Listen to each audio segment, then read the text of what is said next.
Hi, I'm Ali Bakewell, and I've adapted Luigi Pirandello's play Six Characters in Search of an Author for a Zoom performance.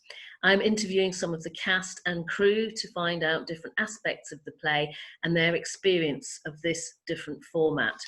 And here I have Richard Young, who plays the role of the father.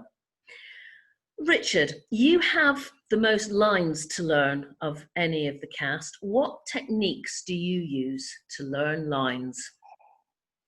I used to just whack them in, just go over and over and over. Usually physicalize it. I don't just sit down. I walk around and do them like that.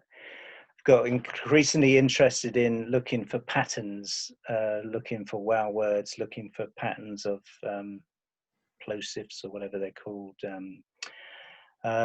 Repetitions, like there's one line I'm remembering it 'cause it's got 3 U's in it, the word you. Yeah, so just look for patterns far more than I used to, and that kind of works for me.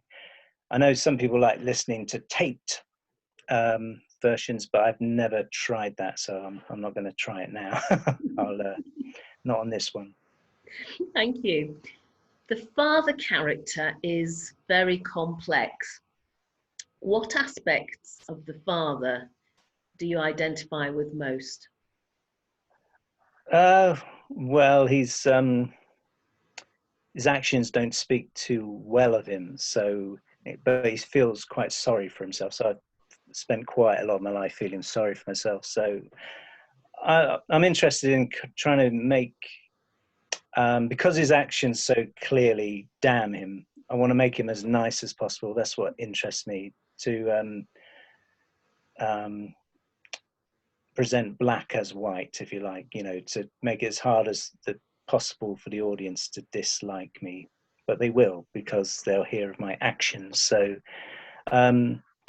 he does just try to justify his actions using his intelligence and charm, and maybe that's what I want to do, that as well as possible, to make him not a straightforward baddie, to make it worse, that he has some redeeming qualities, It so reminds me in some ways of Fleabag, because Waller Bridge's character is vile. She's thoroughly objectionable, and yet we warm to her and we empathize with her so much. And I can see parallels with the father because, as you say, his actions are suspect, to put it mildly. But because we understand his rationale for doing them, we do, I think, empathize, and you do bring that lovely quality to him. Pirandello was fascinated with the question of what theatre is, in the same way as Duchamp was exploring the nature of art, and John Cage was exploring the nature of music. What do you think is the purpose of theatre, and has it changed post-COVID with all the dreadfulness and shut theatres? yeah, to tell stories, to educate, to inform, to entertain. So all of those things. Post-COVID, I don't know. It's just got to try and survive post-COVID. I don't know. Obviously, it's interesting to experiment over Zoom and to see what can be done there, to what extent it's like a radio play, what the limitations are, but also what the advantages are. Like, you can't refer indirectly to a character. You look at him. What does that mean? Where is that character on the screen? And it's interesting to play with the format and see what we can make of it.